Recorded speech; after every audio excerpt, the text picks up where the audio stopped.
তো দুইজনের 380 টাকা লেগেছে। তারপরে ওই ট্রেনটি মোটামুটি রাত্রে 8:35-এ শিয়ালদা থেকে ছেড়ে যায় এবং ট্রেনটির নাম হচ্ছে কাঞ্চনকন্যা। এবং এই কাঞ্চনকন্যা এটি এক্সপ্রেস ট্রেন, এটিতে আপনার হচ্ছে 2টি জেনারেল বগি থাকে। এই জেনারেল বগিতে আপনি উঠতে পারবেন। সমস্যা, আমরা যখন আসছিলাম এখন মোটামুটি ট্যুরিস্ট টাইম না এবং যতটা ভিড়ও ছিল না, আমরা ওখানে ট্রেনে মোটামুটি রাত্রি 1টার দিক থেকে শোয়ার জায়গা পেয়ে গিয়েছিলাম। তো আমার কাছে মনে হয়েছে যে general ticket it's not bad for us if you want to make a cheap tour then this will be very good option. General ticket 190 টাকায় আপনারা হচ্ছে শিলিগুড়ি চলে আসতে পারবেন। আমরা যে শিলিগুড়ি পৌঁছাইছি ওই ট্রেনে ঠিক ইন্ডিয়ার ট্রেন কিন্তু খুব বেশি ডিলে হয় না। তো আমরা 8টার দিকেই ওই শিলিগুড়ি পৌঁছাই গিয়েছি। তারপরে শিলিগুড়ি থেকে আপনি হচ্ছে 2টা ওয়েতে দার্জিলিং আসতে পারেন। একটা হচ্ছে বাস আর একটা হচ্ছে আপনার হচ্ছে গাড়ি, মানে জিপ গাড়ি, যেগুলো আমাদের ওইদিকে চাঁদের গাড়ি বলা হয়, মানে সাজেক ভ্যালির দিকে ওইটি। তো আপনার হচ্ছে ওই গাড়িতে মোটামুটি আপনি যদি বার্গারিং করেন তাহলে 250 রুপিতে, মানে রেগুলার কস্ট যেটা, রেগুলাররা যারা আসে ওটাতে 250 রুপি নিবে। আপনার সময় লাগবে 3 থেকে 3.5 ঘন্টা। আর যদি বাসে আসেন তাহলে বাসের ভাড়া নিবে 105 রুপি। তো আপনার বাস স্টেশন এবং রেগুলার যে গাড়িগুলো ছাড়ে পাশাপাশি হয়ে থাকে। তো আপনারা চাইলে যে কোনো একটি অপশন নিতে পারেন। আমার কাছে মনে হয় গাড়িতে আসা ভালো এবং যাওয়ার সময় আপনারা বাসকে ব্যবহার করতে পারেন, কারণ হচ্ছে বাসে আপনি খুব বেশি ভালো ভিউগুলো দেখতে পাবেন না, কিন্তু গাড়িতে আসলে আপনি প্রত্যেকটি ভিউ খুব ভালোভাবে দেখতে পারবেন।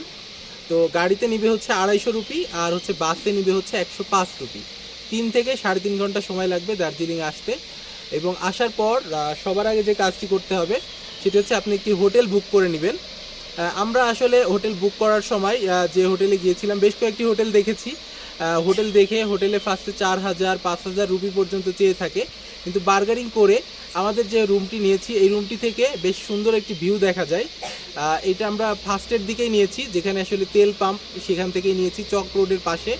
তো এই হোটেলের ভাড়া আমাদের থেকে নিয়েছে 700 রুপি করে। এক রুম 2 জন থাকা যাবে। আর হচ্ছে আমরা যেহেতু আসছি বিজয় দিবসের সময়, 15 আগস্ট ইন্ডিয়ার একটি স্বাধীনতা দিবস। সো এই সময় আসলে সিকিউরিটি পারপাসে আমাদের ইন্টারন্যাশনাল হওয়ার কারণে আমাদের পাসপোর্টটি জমা নিয়ে সেই পাসপোর্টের কারণে আবার হচ্ছে পুলিশ ভেরিফিকেশন হয়। তো সেখানে আমাদের 120 রুপি করে লেগেছে একবারের জন্য। তার মানে আমাদের 2 জনের লেগেছে 240 রুপি আর হচ্ছে 700 1400। আমরা যেহেতু 2 দিন দার্জিলিং স্টে করতেছি আর 2 রাত আর কি, আর হচ্ছে 2 রাত আর হচ্ছে মেনলি 3 দিন। তো আজকে আমাদের 3rd ডে চলতেছে এখানে। তো আজকে আমরা রূপে করব, রূপে করে আপনার হচ্ছে বাসে করে শিলিগুড়ি যাওয়ার ইচ্ছা আছে এবং রাতে ট্রেন ধরবো। ওই সেম ট্রেনের ভাড়া যেহেতু 200 করেই হবে, তো এতে করে আমরা কলকাতা পৌঁছিয়ে যাব।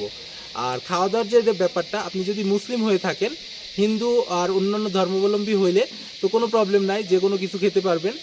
আর যদি আপনি মুসলিম হয়ে থাকেন তাহলে মুসলিম কিছু হোটেল আছে, ইসলামিয়া হোটেল এবং হচ্ছে আল জাজিয়া হোটেল। তো এই হোটেলগুলোতে আপনি খেতে পারবেন সম্পূর্ণ হালাল খাবার এবং খুবই সাশ্রয়ী মূল্যে। মোটামুটি 100 টাকায় আপনার প্রত্যেক বেলার খাবার গরুর মাংস দিয়ে হয়ে যাবে। তো এইভাবে আপনি খেতে পারবেন। এছাড়াও আমি হচ্ছে এই হোটেলগুলোর মেনু লিস্টটাও আমি আপনাদেরকে শেয়ার করব। আমি এই ভিডিওর ডেসক্রিপশন বক্সে আমার ফোন নাম্বার দিয়ে দিব, কারোর যদি প্রয়োজন হয় কন্ট্যাক্ট করতে পারেন। এছাড়াও যদি কোনো ইনফরমেশন মিসিং হয়ে থাকে তাহলে কন্ট্যাক্ট করতে পারবেন, আমি আপনাদের জানিয়ে দিব ইনশাল্লাহ। তো এই পর্যন্তই। আর এছাড়া দার্জিলিংয়ে ঘোরার বেশ কিছু জায়গা রয়েছে। তার ভিতরে সবথেকে ফেমাস একটি জায়গা হচ্ছে মল রোড, এবং এই মল রোডে মোটামুটি সবাই বিকেলবেলায় অনেক লোক হয়। এই লোকগুলো আসলে এখানে আপনি যেতে পারেন, এখানে আসলে সবাই যায়। মল রোডের আশেপাশেই মেইনলি সবাই হোটেলগুলো নিয়ে থাকে, এখানে একটু কস্টলিও হয়ে থাকে হোটেলগুলো। তো এর পাশ দিয়ে আসলে খুবই সুন্দর একটি ভিউ দেখা যায় বিকেলবেলায়। এছাড়া রাত্রিবেলায়ও রাস্তাটি খুব জাঁকজমক থাকে এবং এখানে অনেক স্ট্রিট ফুডও পাওয়া যায়, যদিও most of the street foods seller are Hindu. So if you are a Muslim, then you cannot take those foods because of halal. Those are not halal. আমি আসলে খাইনি সেই ফুডগুলো, সো এই জন্যই বললাম। তো আপনারা চাইলে খেতে পারেন, এগুলো আপনাদের ব্যাপার। তো যাই হোক, এই পর্যন্তই। আর ভিডিওটি ভালো লাগলে অবশ্যই লাইক এবং কমেন্ট করে জানাবেন কেমন লাগলো।